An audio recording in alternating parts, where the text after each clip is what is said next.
हाम्रो दिपेश भाइको bike NS हैन अस्ति पनि हाफ इन्जिन बनाएको थियो है बनाएर पनि भाइको यस्तो समस्या ठुलो आइसक्यो कि यो भित्रको बेरिङ सेरिङ सब गइरहेछ कि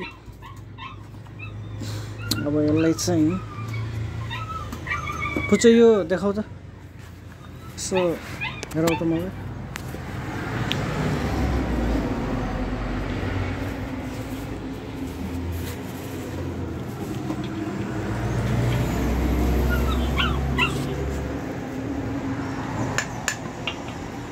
यस्तो हो कि यो सबै गएर यो आवाज आउने भनेको यस्तो रहेछ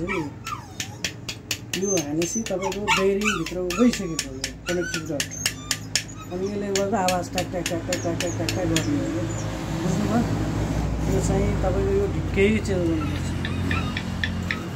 अनि बल्ल अनि गाडी कन्डिसन सनन हुन्छ यो यस्तो आवाज आएपछि यो गाडीको आवाज